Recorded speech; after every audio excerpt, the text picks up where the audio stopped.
Hello, what's up, and welcome back to the channel. We have now another tech for Tarkir Dragonstorm, and we kind of explore again some options from the new set, which we'll try to integrate with one of the previous archetypes. So we all know that Standard now has pretty much a lot of sets that we can utilize or maybe make build out of these various strategies, and so we check on today this build. I kind of like reference this from at least I think that was way back March, prior to the release of this set of Tarkir. But this one is kind of looking to be an improved version for the inclusion, of course, of new cards. So we have Esper Reanimator. I've noted this one as a TDM, so we know that this has been updated to the Tarkir Dragonstorm newest set as added for the format, and is composed of the following. We have 22 creatures, 4 instants, 25 lands, and 8 sorceries. Now let's just discuss what this new build suggestions that I made for this one, for this deck, and we start off with this new card lineups. So if you notice, we have some of the new features here. We have the Regents, it's blue and black, that's added here because of course of its omen ability that can be very useful.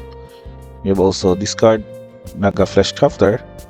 I will explain this in a bit why I may have chosen this as an inclusion in deck, and also some of these options. We have also Trollers as another utility creature in this build, along with the Valkabot's Faithful. Now let's check on first what would be our good targets for this reanimation shenanigans. Of course, we start off with this utility. I mean, not utility, but rather kind of both functions with DB effects to refill your hand, and somewhat also goes with the 7/7 Flying Vigilance Death at Lifelink. So we have a copy of Atraxa, the non-unifier, as a good reanimator target here. And we also considered the Drasko River, which is repeated in its ability. This can also get you to draw cards whenever you gain life.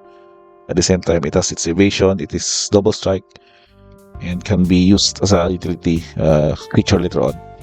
And Italy, of course, Prima Conqueror is considered because of its ETB effects that can cast spells from your top card library and also from your opponent. And of course, Overlord of the Mismors. Now what it does is why we consider this one, even though we can inbending it for 4, is that it can produce this army of 2/2 white insect creature tokens with flying. Now do take note that when it enters the battlefield or it attacks, it will create this token. And summing up with your army of tokens is when you copy this creature with Naga Flesh Captor. So the Flesh Captor enters the battlefield as a copy, and it produced not the impending but rather the big copy of this. Or more so, you can just basically zombify it or reanimate this from your graveyard, and can become a 6/6 full casting. And then what somewhat interesting here is that in the late game later on, when you have maybe produced a few of the Mismors or your copies of your tokens, you can use this ability, the renew ability of Fresh Captor. So if you renew this creature by paying 3 and exiling it, you will put a +1/+1 counter on target non-legendary creature you control. Each other creature you control becomes a copy of that creature until end of turn, and activate only as a sorcery. So that means each of your tokens becomes a copy of the creature. So you can just imagine, of course, non-legendary creature, you basically get to target another Overlord or maybe a Drasko River. I think this is the best card to copy from out of your tokens, and also from this one, maybe a Regent or a Marang, either blue or black. Just make sure that you have a big horde of armies that are placed and become token copies of this ability of Naga Flesh Captor. So in that way, it becomes very interesting for this deck to somewhat do some of its shenanigans and other variants of making sure that you can have this board advantage in the late game. And of course, the typical build or strategy would just be go with reanimating one of them early on and just swinging on with the damage. Now I have chosen again these Regents as that of this Omen ability. So Regents basically Scavenger Regent goes with sweeping boards or sweeping your opponent's creatures with its Omen. And Marang is basically an Omen to get you 3 cards and discard a Reanimator target from your hand. And more so if this is reanimated, for example, it can return to other non-land permanents to their owner's hands. And in any case, you can also target your own creature, for example, if needed. You can do more shenanigans. Now, what this deck gets to fuel are these creatures. So first off, we have Overlord of Belmort. This gets to also mill 4 cards, and then you can return another creature or planeswalker card from the graveyard to your hand. More so, what's this is that you can basically return some of the non-avatar, so we can have some of the other creatures or dragons that can be casted for their omens, or you can use return Naga Flesh Captor to do another copy, or any of these other features. This just makes sure that you can still have a utility creature to use later on, or maybe in the sideboard also. If you have sideboard dead planeswalkers, then you can return planeswalker cards from your graveyard to your hand. That said, we have these two, one of a support along with the Walkabot's servant is Kishlak Trollers.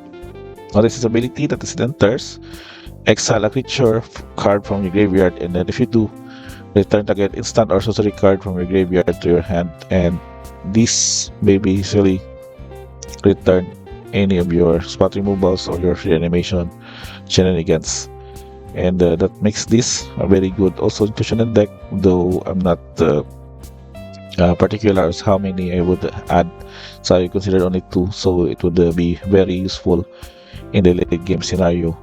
And also with Velgabot's Faithful, you get basically a 5 mana cost Zombify that is also a creature that can be returned by the Belmort.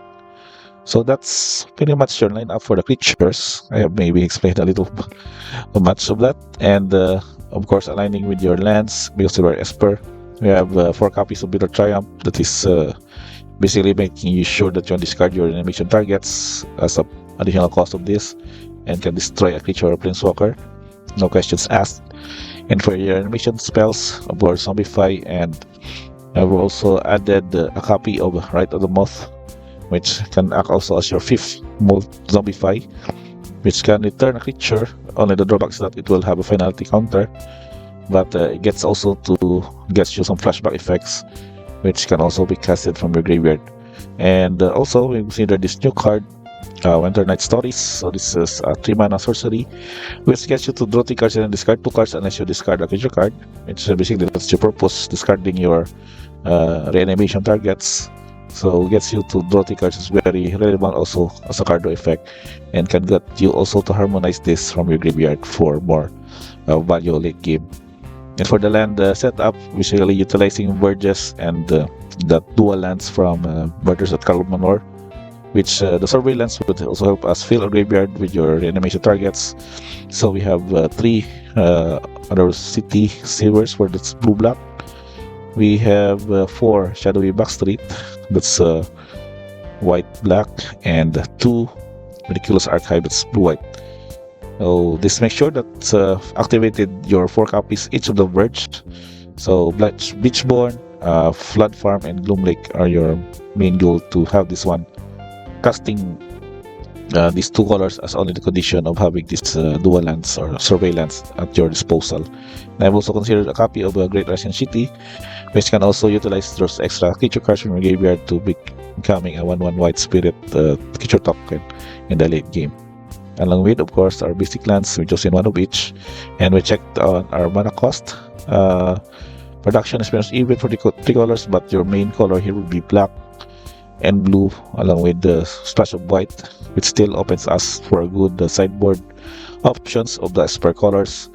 and average value of 4.31. We don't really need this much, as long as of course we're not missing our lands. We have some cardo effects here and the early spot removal to protect us.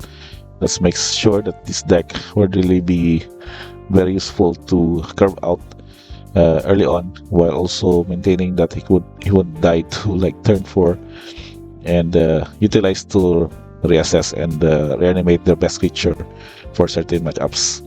And overall, let's check lastly tokens, the insect tokens and the spirit tokens from these two respective cards, the Ashen City and the Overlord of the Mistmores.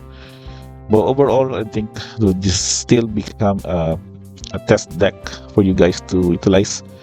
And if you already some observations or maybe played a similar build before, just let me know in the comments so we can have a discussion about it and share our opinions and thoughts about this deck, if this would be a viable deck archetype for us to play in the current Tarkir Dragonstorm standard. So I guess that's pretty much it for now. We have again Esper Reanimator, standard format, deck tech, and don't forget to like, subscribe guys, and see you on the next video.